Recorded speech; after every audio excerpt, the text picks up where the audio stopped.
인간 사이의 문제는 항상 열등감에서 시작됩니다. 남과 비교하면서 경쟁하면서 자라나가는 것이 이치지만 비교 자체에서 빠져서 열등감의 깊은 골에 빠져들게 되면 선의의 경쟁이 아닌 암투의 수렁에 빠져들게 됩니다. 이것은 고린도 교회 안에도 마찬가지였습니다.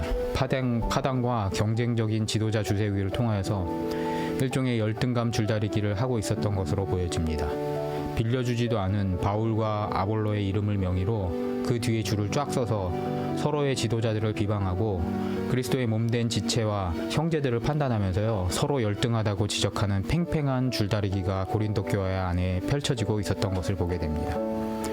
물론 이런 경쟁들이 유형적 교회 테두리 안에서 마치 성장의 원동력처럼 보일 때가 있습니다. 이를테면 구역끼리 경쟁을 붙여놓는 것을 통하여서 교회 전체의 목표량을 끌고 나가는 행위들, 혹은 지역교회 안에 우리 교회 좋은 교회, 우리 목사님 좋은 목사님, 말씀이 좋은 교회 등등의 슬로건 등이 이런 맥락 등에서 이렇게 남발되는 것을 우리는 관찰하게 됩니다.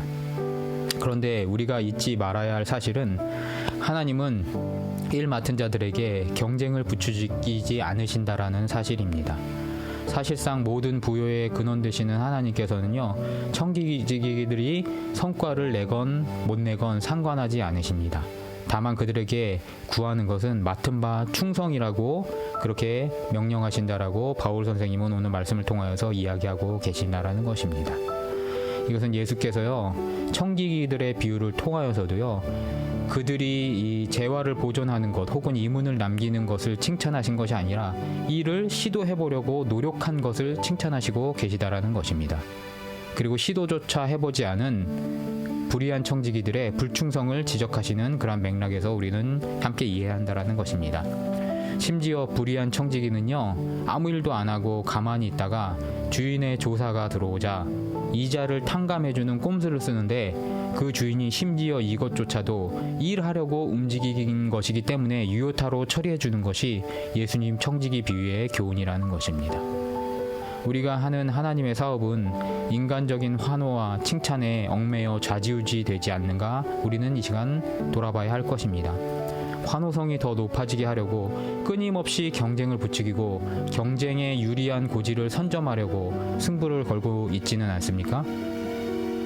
어두움에 감추인 것이 드러나는 주의 날을 두려워하면서요, 충성으로 복음을 전하시는 저와 우리 성도들 되시기를 주님의 이름으로 축복합니다.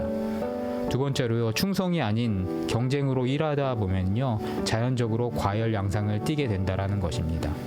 그래서 기록된 바 말씀 밖에 넘어가는 일들이 일어나고 내가 이룬 것 같은 교만한 마음으로 빠지게 되는 것을 마땅히 경계해야 된다라고 바울 선생님은 이야기하고 계십니다. 우리가 하나님의 청지기로서요, 이 맡은 것은 하나님의 복음의 비밀이지 사업체가 아니기 때문입니다. 고린도 교회는 자신들이 남달리 구별되었다, 은사라기보다는 내가 노력해서 이루었다, 하나님이 주신 것이 아니라 우리가 이뤘다라고 자랑하는 상태에 빠졌다라고 오늘 7절에서 지적하고 계십니다. 자신들이 마치 왕이나 된 것처럼 허상에 빠져있다라고 사도 바울 선생님은 고린도 교회를 지적하면서 배부르며 풍성하다고 떠드는데 실상 그들의 영적인 상태는 기아의 허덕임이라고 또한 이야기하고 계십니다. 허영은 공허로 인도하는 문입니다. 허영을 채우기 위하여서 수많은 거짓말들을 하고 자신을 덧칠하며 위장을 해야 하기 때문에 필연적으로 자아가 약화되기 때문입니다. 결국 그렇게 소진된 자아는요, 공허에 빠질 수밖에 없기 때문에 그 위험을 인지하고 나가는 것이 우리 그리스도인의 살 길이라는 것입니다. 사랑하는 성도 여러분, 서로를 존중하며 건강한 열심을 발휘하며 함께 천국으로 가는 가족과 교회 공동체를 이뤄가시기를 주님의 이름으로 축복하면서 오늘 말씀을 마치도록 하겠습니다. 아멘.